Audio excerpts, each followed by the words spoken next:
me like, Yeah. like as a prep, like you were Well, gonna no, ask me I questions? did just start it. Like I just hit live, but I Oh do my this to gosh. people all the time, and people get mad at me. But then it's way more casual because when you're like, okay, I'm on, and I've got to be this like, and it's okay. I was just saying right off the top, I'm dressed in my super casual Friday wear, but it's so cold out. This is like the warmest sweater I have in my house. And I get Yeah. so cold.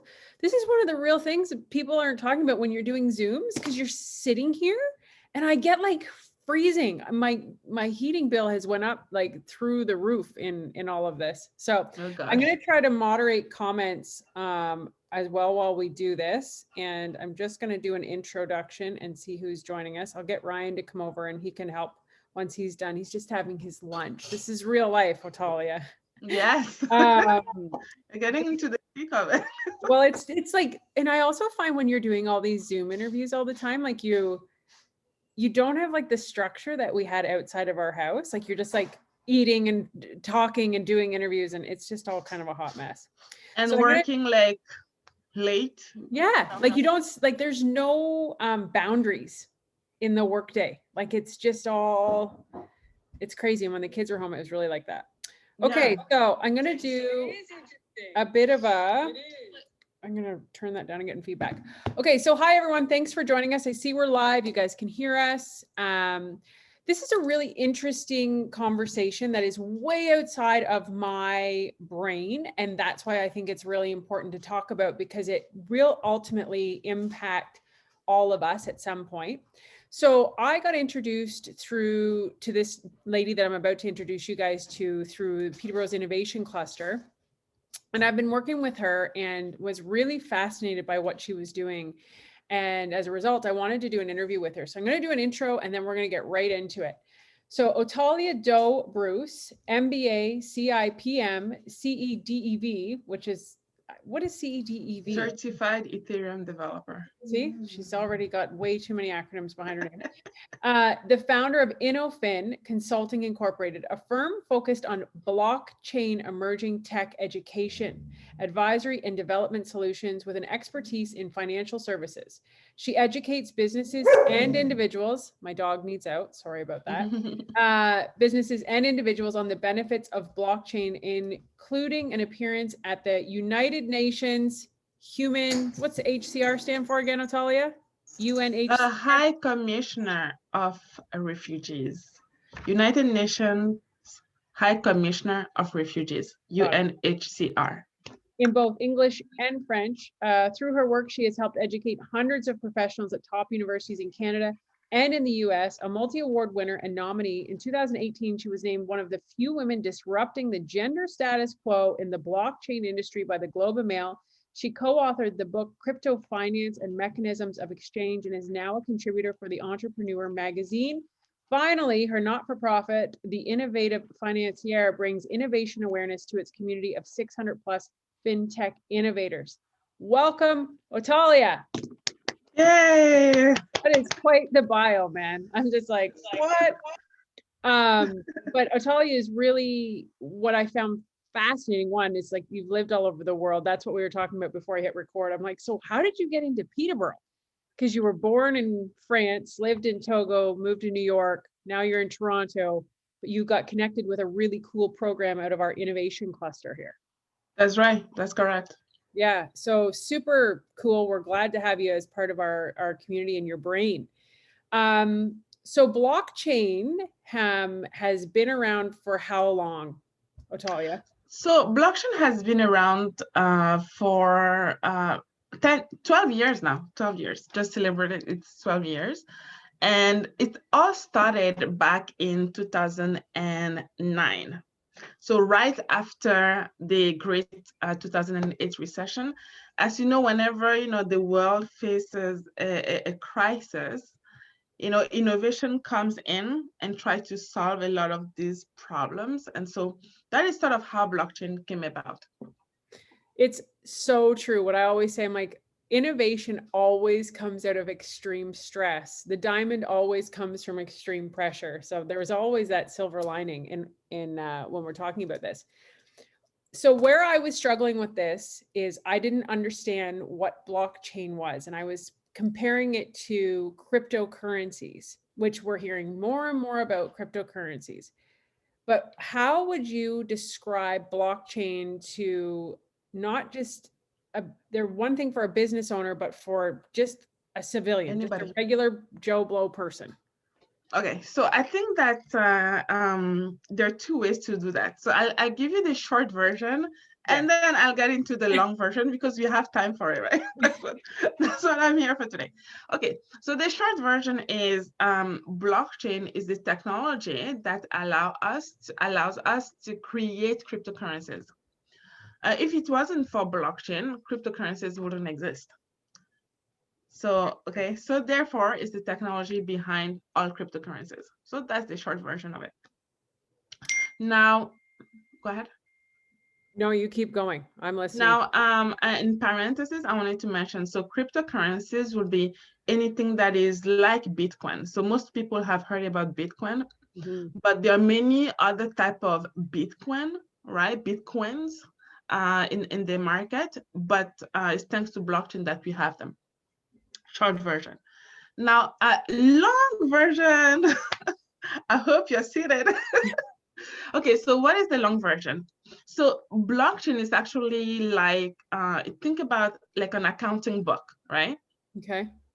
In an accounting book, you basically record everything that happens, right? Like if you're a business owner or you're a head of household, every time you buy something, you'll say, okay, so like I bought this many pens from Joe, and then Joe gave me this much back. I gave this much to Joe, right?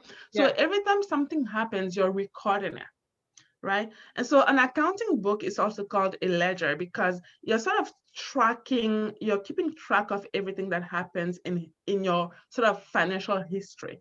Yeah. Now, blockchain is actually similar to an accounting book.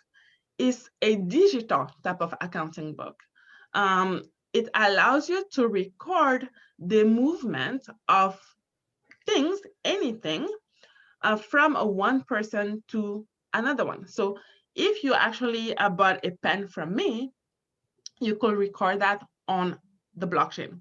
So the blockchain will say, oh, okay, so it will identify you, right, with the unique way that the blockchain does it online. It will identify you and it'll say, okay, so Otalia bought this many pens from Michelle, and Michelle gave this much amount of money to Otalia in order to have the pen. Now, if tomorrow, Michelle, you wanted to now sell your pen to Anna, then that also will be recorded on the blockchain. The one thing with the blockchain is that because it's digital, it's online, it cannot be touched. Everything is happening online, right? It's everything, all the ledger is happening online. The particularity of it is that on that ledger, all transactions that are recorded cannot be changed. Okay. So if you have your own accounting book, like right now I have like my own thing, and I write something, right? Like blah, blah, blah, blah, blah. If I don't like it, I can scratch it, right? And that is sort of also how like people are able to cook their accounting books, because if they don't like, the way the numbers are in it. Talking about it, Tali. I don't know anyone who would ever do such a thing. Exactly. Exactly. But on the blockchain, though, the same method, but you can't change it. So therefore, we say that all the transactions on the blockchain are immutable. They cannot be tampered with. They cannot be falsified. So please bear with me. I'm getting there. I'm getting to the thick of it. So we know that blockchain is sort of like a ledger, like an accounting book. You record transactions. Those transactions cannot be changed. Now, on top of that, what happens with the blockchain is that the book doesn't just sit with one person. Now that book can actually sit with multiple people, right? So the transactions are happening. I keep a copy of the transactions. You, Michelle, keep a copy of the transactions. The next person you send it to will keep a copy of the transactions, starting with me. then the next, then the next. So now you have this sort of like digital accounting book that a whole bunch of people are keeping track of, right? And so that sort of adds to the fact that if I by myself wanted to change something in the book, then all the other people who also have a copy of that book will say, wait a minute, like what is happening? Your version of the everything that was recorded is not true, because it doesn't match with the versions of what the majority of the people who also have access to that book have. So far, so good? So far, so good. I have like a million questions, but yes, so far. Okay. But is it like simple? Is it clear? Like, yes, so yeah, that is a really great explanation of creating a system, a digital system, that ultimately seems way more efficient. exactly. Oh, way more efficient. So if efficient and transparent. So now what do we do with this, right? Like, so it's interesting, but then what does it mean? It means that for every single processes that we have today that rely on the movement, right, of anything from point A to point B, right?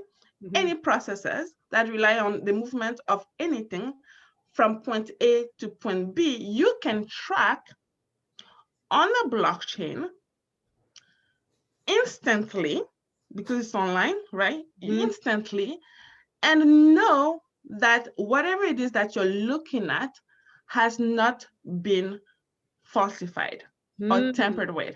So what does it mean? Let me give you now an example of how it can benefit you at home. Okay. When you go to a store, right? When you go to a store. Sorry, I don't remember what that is. What does that mean when you go to a store? Look, you go to, I don't know, like you go to like a grocery store. I'm kidding, because I'm locked out. You go to a store, like you go to like a grocery store, right? Yeah. And you are looking at two box of eggs. One tells you this egg is organic. Another tells you this egg is not organic. And so the organic is going to be more expensive than the non-organic, right? But really, when you take those eggs out of the box, they all look the same, really, right? That's true. So now what the blockchain can do is tell you exactly where each of them came from. And because you're able to track, right, like the movement of those goods, it can tell you, well, this egg came from this farmer, it's left at this time, it traveled along this route, arrived in Canada in Toronto or whatever, in Peterborough by this time, and it's been in the store for this amount of time, right? And so that sort of gives you sort of like a transparency, a clarity that you didn't have before. And so that can actually help you have more trust in what it is that you're buying. So I just took the analogy of two eggs that you can really distinguish, and how now with the blockchain, you'll be able to say, yes, this one is truly organic. This store is not trying to just sell me something, that is actually non-organic, and but calling it organic. With the blockchain, you'll be able to make that difference. So that's one thing. Now, if you now want to take another example, today in COVID time, we're talking about vaccines. How do you know where a vaccine is coming from? Did it really come from Pfizer, or is it just like some water thing that somebody is trying to sell you? With the blockchain, you're again able to trace exactly, to track the provenance of pretty much anything, right? Because now you're able to know, oh, it came from this person, then it moved to that person, then it moved to that person, then it moved to that person, and finally it's now in my arm. So that is sort of the type of efficiency that you get with the blockchain. And you can replicate that across anything like the movement of any type of goods. And so for companies, now let's move to companies that have had a lot of issues with being able to properly track their supply chain, right? Being able to properly identify any type of issues that their goods might have along their supply chain.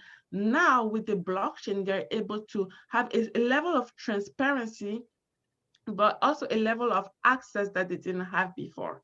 And so automatically, this sort of efficiency that is integrated into processes help them save time. And because they're also able to save time, they're also able to save what? Money. So that is the future that the blockchain is bringing to us. Now, let's go back to the example of cryptocurrencies. Really, cryptocurrencies were a sort of, the idea was, how do we sort of bring money to the digital world, money as we know it to the digital world in a more efficient manner. Let me illustrate that. If I wanted to buy something from any company right now, and I use my credit card, right? Although when I try to tap my credit card and have the transaction run through, although the machine tells me, oh, your transaction ran through, it actually takes 3 days for that transaction to properly settle, meaning 3 days for the company to actually get the money that you just approved by tapping your card on the So that's machine, like, right? even like everybody knows when you deposit a check or something, right? It's like it's held in the bank for 3, 5, sometimes 7 business days or whatever, right? Exactly. But the additional problem with that is that actually for the transaction to complete, there are at least 5, 6 financial institutions in between doing the check and balances, comparing notes, comparing books, comparing accounting books, to say, okay, yes, Otalia do have enough money in her account, and now we are going to add it to Michelle's account. It's a whole bunch of what we call intermediaries between that process. So now, if you introduce blockchain into the process, right? This accounting book that everybody has access to, that everybody can, where everybody can see transactions happening instantly, what are you then able to do? Well, instead of the transactions taking 3 days to settle, now the transaction can take what, like just a few minutes to settle. Instead of the transaction having a whole bunch of institutions making the check and balances, right? Now you can remove all these from just those institutions, and now the transaction is sort of automated. So are you not taking people's jobs by doing that? Like, you just went like overboard.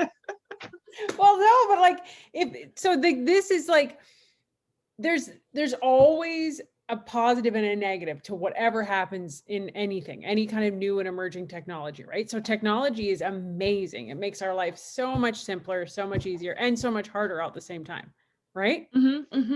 So that's all. I have to play the devil's advocate of the people listening.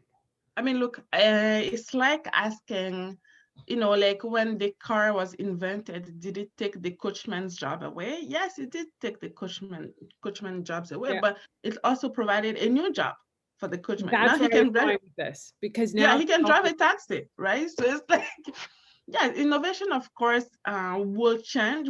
That's why we say innovation disrupts, right? So it changes the way we interact with each other. It changes jobs, but it also creates a whole bunch of new jobs, and so now the question is, are you going to have the skill set in order to gain those new jobs? And that is the type of work that we do at Innofin, educating you so you can have the appropriate skill set to participate in the job of the future, in the jobs of the future. So yeah. See, do you see why I asked you that question now? Yes, good one. Because you have to, in anything with business, there's a huge risk, and sometimes you have to blow up everything that you had. I just read a really cool article from the guy who created Netflix, and they were at a time when they were doing DVDs, and they had to make a decision there. I think it was 90% of their income was DVDs.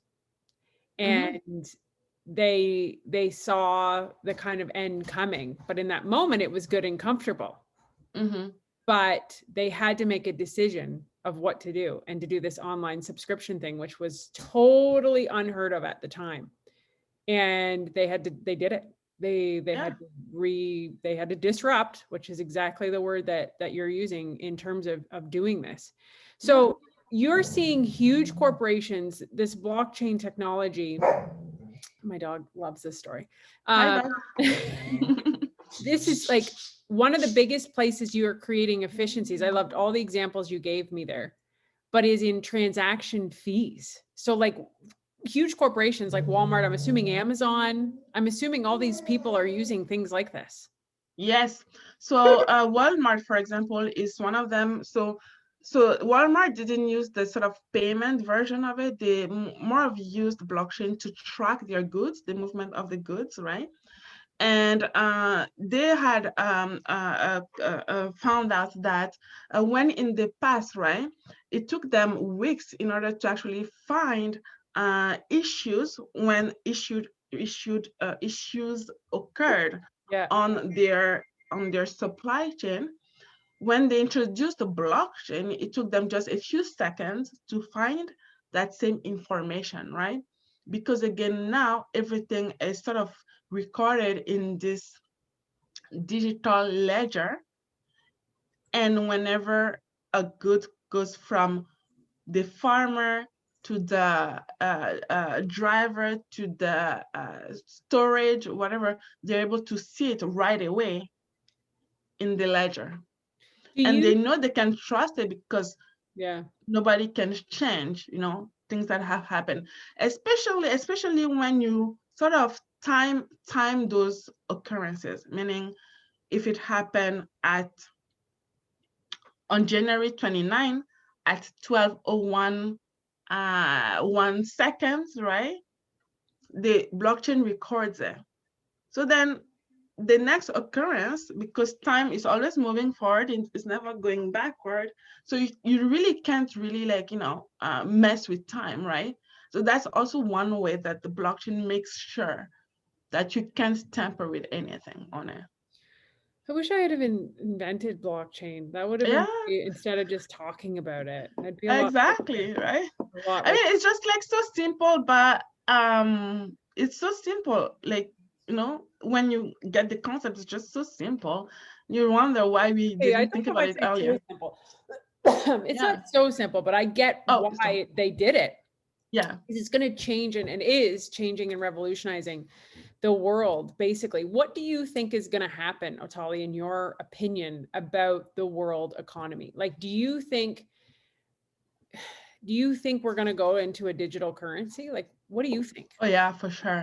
So it's not that I think I know we are going there, just because unbeknownst to many people, right? Unless you're working in the industry, you don't know this, but China, for example, they've been basically trying to get a version of their currencies into a cryptocurrency like format. And so just recently, they started testing their version of a cryptocurrency with their public. So that's China. Europe, Canada, where we live, right? Malta, Switzerland, all of these nations have been researching ways to do the same thing, meaning move their physical currency into a cryptocurrency-like format. So it's coming. It might be a bit slow, but yes, it's definitely coming. So you would advise that investment in cryptocurrencies at this point is not a bad thing? It's not a bad thing. Actually, an investment in anything is not a bad thing as long as you understand what you're doing, right? If you just throw a whole bunch of money out there and then hope that, like, you know, it's like throw like a spaghetti and hope that it sticks. Yeah, you just throw a whole bunch of money out there because you're just hearing people say this and that. You don't do your research, you don't educate yourself, and hope that you're going to make money that way. Well, that is the surest way for you to actually lose your money. But with the proper, guidelines, with the proper, by following the proper steps, you can actually make money in cryptocurrencies. You can, in fact, in the future, what I expect is that every one of us will be able to create our own cryptocurrency, right? Because you're Michelle, I mean, think about it, Michelle, you have value, right? You have value, like you have experience, you have value, there is content you've created, like people appreciate your value. That's why they come on your show to watch and hear what you have to say. So why shouldn't you have a way for people to invest in your value? Why not? That's true. So typically in the past, money to Michelle Ferrari. Yes, yeah, absolutely. I mean, people in the past, they used to invest in things through stocks, right?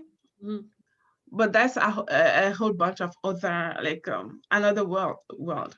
What cryptocurrency allows you to do is actually digitalize any value, your personal value, your house value, your car value. It's just like a brand new world that is coming. It's interesting because it's also a bit abstract because the value is dependent on how much value the consumer puts into it.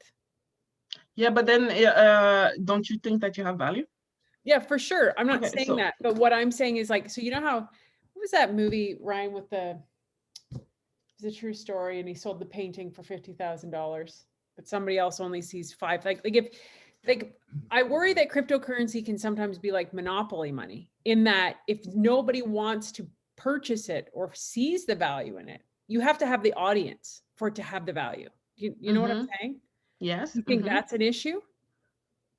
So, I mean, like, as you mentioned, it is the public who determine, obviously, your value, right? But there are many ways to determine if something has value, right? Yeah. Things like, do I want to spend my time watching you, right? Time is valuable because once you spend it, you can never get it back. So I could be doing anything else, but I'm here listening to you. You have value. You have at least that much value. So there are many ways to determine something, like the value of something, right?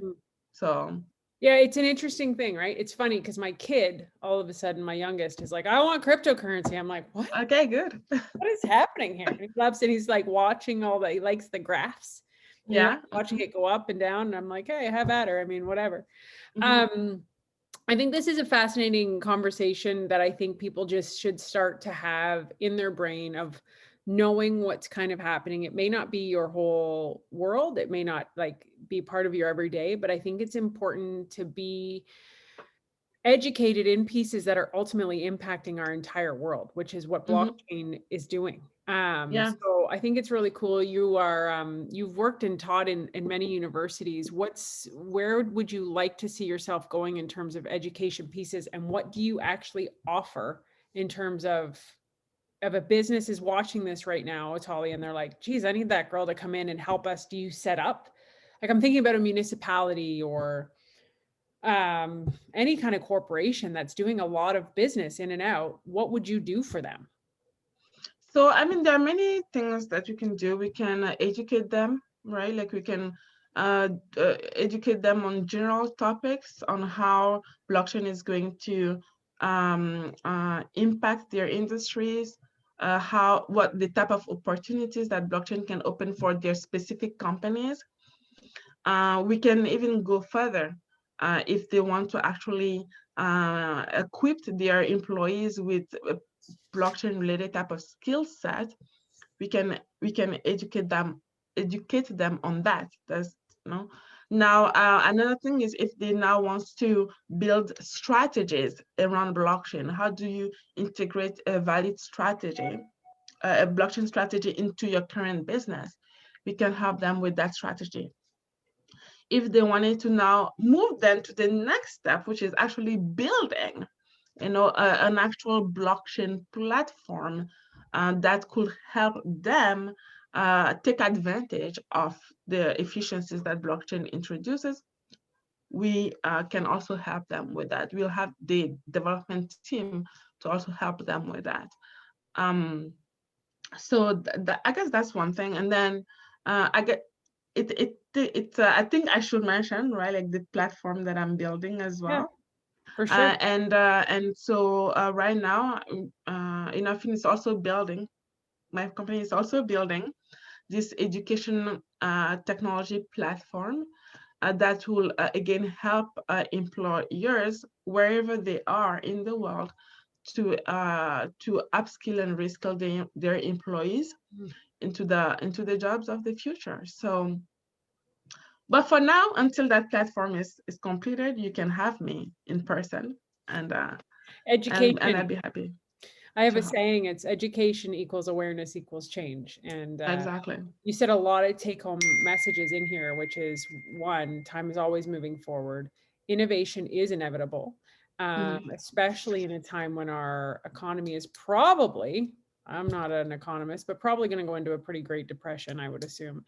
Looking at these new emerging technologies, how it's going to be impacting us, but also how it's going to shape companies, whether they sink or swim. So this is all very interesting, and it's pretty deep for a Friday afternoon. I know, guys, like we're not talking about my vitamins today. We're talking about blockchain. But I really wanted to bring Otalia on to talk about this and to introduce her to the community as well, because she's pretty impressive. If you want to follow her or learn more, you guys can go to Innofin. So it's INNOVFIN.ca is her website.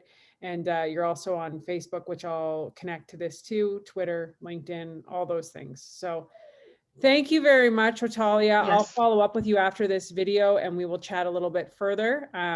But I can finally remember the word. That was a big deal for me. Blockchain. I could not remember that word to say blockchain. Blockchain. It's just a system that That's right. takes care of everything. I love it. Thank you so much, Otalia. You have yourself a really good Friday, and I'll be in touch. Thank you, Michelle. Bye, everybody. Thanks for watching. Bye.